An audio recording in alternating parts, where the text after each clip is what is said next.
เช้ามื้อนี้ผู้ข่าปานทองคำพาชมพาเบิ่งพามาชมสวนผาแดงนางไอ่พี่น้องอันนี้คือกวางๆได้กวางๆพุ่นคือนางไอ่ได้พูดแต่ไก่พุ่นเด้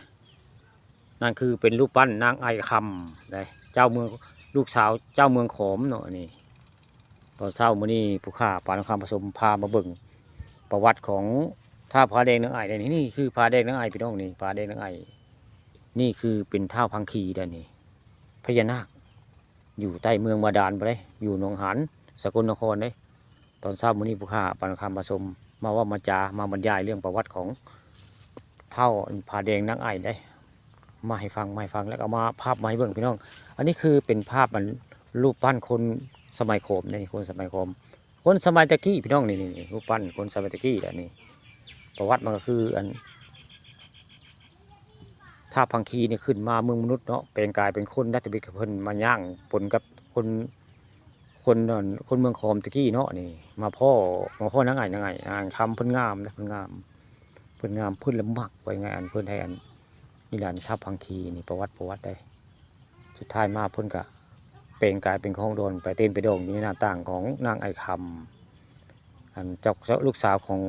คนเมืองขอมเนาะสมัยนั้นประวัติเขาเจ้าว่ามาแล้วผู้ข้าแล้วมาว่าโต้ไว้ไงนี่ก็คือผาแดงอันนี้คือผาแดงอันนี้คือเท่าพังคีได้นี่นั่นก็คือกวางสุดท้ายมากับเพิ่นสั่งให้อามาตย์ไล่จับเขาโดนมันงามมันเต้นดองในหน้าต่างไปไหนจับโบได้ก็ได้ก็จับโบได้ก็เลยสั่งให้อามาตย์ใส่อันธนูได้หน้าธนูยิงได้อาบยาพิษง่ายๆก็เลยถ้าพังคีก็ได้พลาดท่าถึก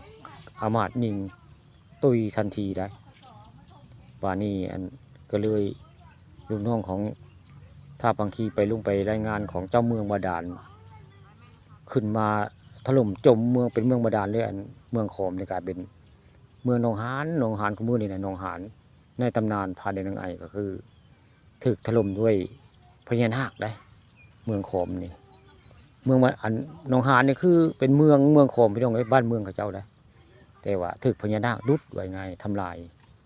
เหลือแต่ตำนานหนองหานสกลนครเมืองนางไอ่คำนี่คือเป็นภาพของคนโบราณในสมัยโคมพี่น้องนี่ผู้ข่าป่าทองคำผสมเอาภาพบรรยากาศในบริเวณส่วนส่วนที่ท่องเที่ยวง่ายนี่สวนย่อมหรือว่าบริเวณส่วนผาแดงนางไอ่ก็ไม่เห็นพี่น้องนี่คือส่วนผาแดงนางไอ่สถานที่ท่องเที่ยวของเจ้าละโมงนี่ก็คือเป็นภาพบรรยากาศรูปปั้นคนเมืองขอมมีมงเดียวได้นี่รูปปั้นคนขอมคนสมัยขอมแหละนี่รูปปั้นโบราณแล้วก็นี่คือผาแดงนางไอ่แหละนี่ผาแดงนางไอ่มักบ่ได้อกหักทั้งคู่ทั้งอันผาแดงทั้งอัน